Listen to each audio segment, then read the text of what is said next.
Alors nous allons voir comment créer une page web. Donc pour ce faire, regardez ce que je vais faire. Je vais tout d'abord aller voir la configuration de mon serveur web. J'ai un défaut website qui est ici. D'accord?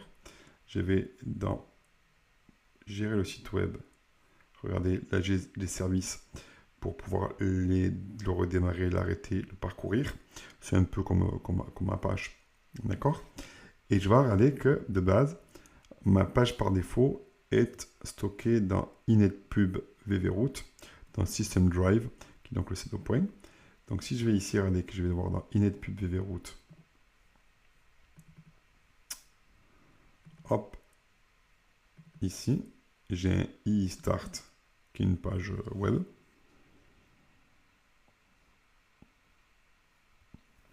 Qui va s'ouvrir.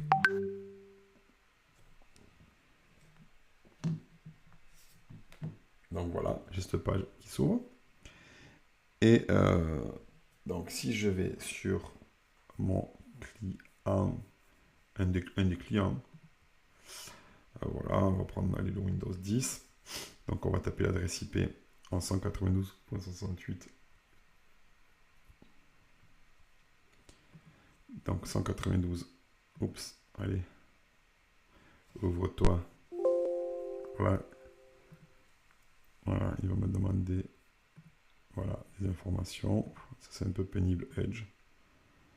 Voilà. Si je mets donc 192.168.1. qui est l'adresse IP de mon serveur web, regardez, j'accède à cette page. Donc je vais modifier cette page. En fait, je ne veux pas la mettre ici. Je vais créer un web dans la racine. Donc, voilà, je vais créer un web. C2.web. Comme ceci. On va créer une page. Alors, on va faire affichage.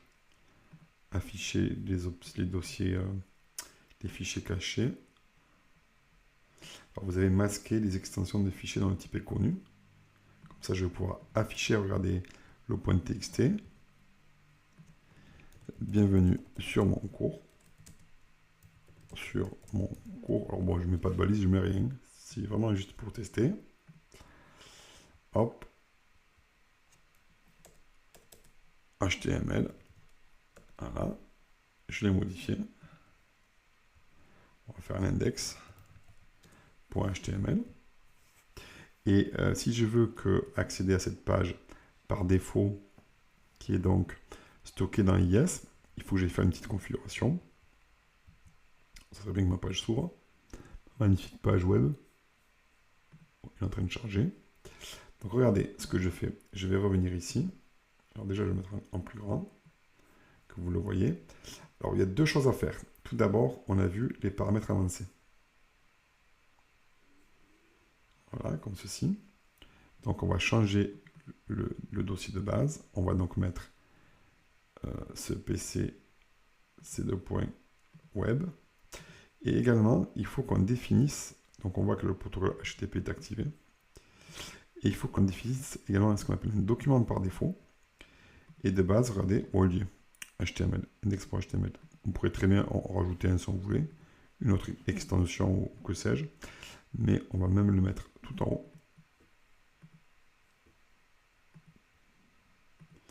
Donc voilà, on va redémarrer le serveur web, un peu comme si j'étais sous Linux. Donc voilà, on peut même l'arrêter si on veut d'ici et le démarrer.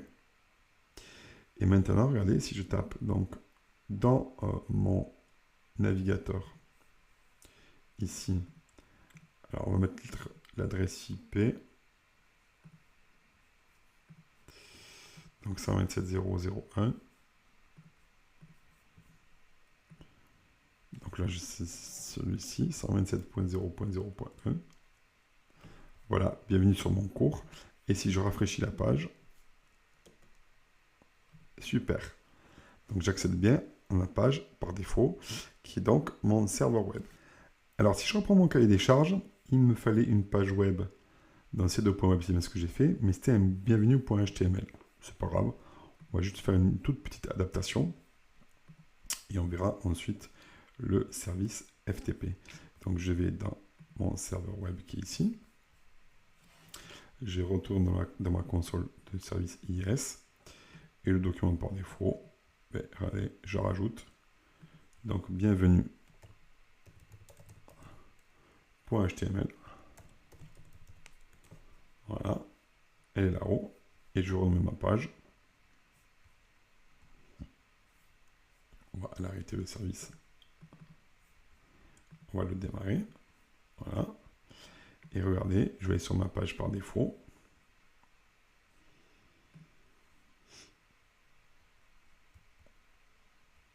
Et voilà, nommé bienvenue.html.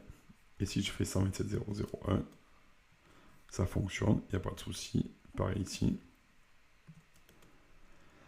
Ok, alors pour le FTP, eh bien c'est très simple. C'est pareil, on va utiliser la console de service IIS qui est là.